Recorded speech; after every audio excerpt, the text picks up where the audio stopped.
Ako nga pala si Troy Saya, 24 years old. I've been 9 months on B-Mobile and dati rin akong employee. Nakita ko si B-Mobile through Facebook lang.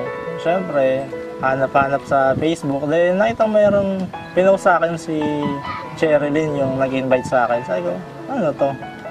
So pinanood ko yung video, kasama ko yung mama ko, nanood kami. Sabi niya, maganda yung negosyo, maliit yung puhunan. And lahat naman ng tao may cellphone, target market natin. Ang di lang ako medyo naniniwala sa kitaan na ganun kalaki yung pwedeng kitain. Sabi ko, kung ganun kalaki, siguro wala nang empleyado ngayon, lahat nagbi-B-Mobile na. Pinontak ko si Miss Cherilyn, so yun, and-explain niya sa akin through cellphone, tinawagan siya. Then nag-set kami ng appointment, nagkita kami. Kahit hindi ko siya kilala, alam ko gusto niya akong umasenso rin na magbago rin yung buhay. So, umattend ako ng presentation. Dati talaga medyo skeptic ako, negative akong tao eh. Nanood ako ng presentation, and-explain na sa akin. Hindi pa rin ako naniwala.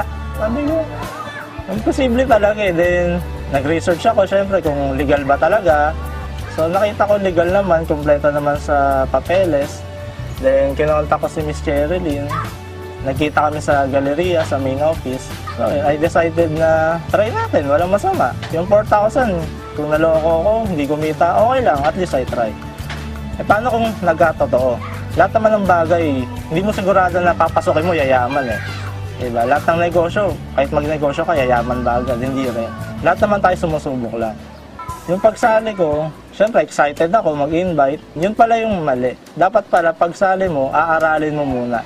Lahat ng negosyo kailangan aralin mo muna bago mo simulan. Dahil sa mentor ko si Sir Romil at sa Team Titans, tinulungan nila ako. Meron kaming technical support group.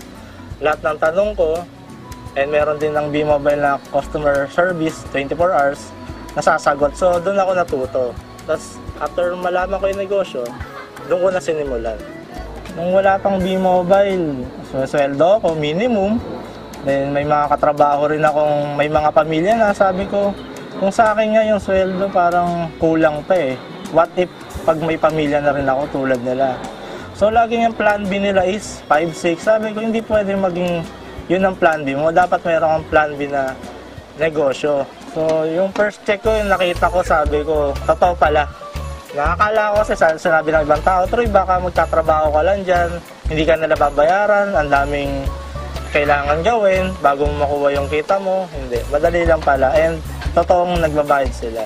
Yung earnings ko sa B-Mobile, malaking natulong sa akin. Nabibili ko yung gusto kong bilhin, kakain ako sa gusto kong kainan, pwede kong ilabas yung pamilya ko, mama ko, nakapagbibigay na ako ng pera sa kanya. Kahit hindi naman ganun kalaki, at least alam ko, hindi na ako pabigat sa pamilya namin.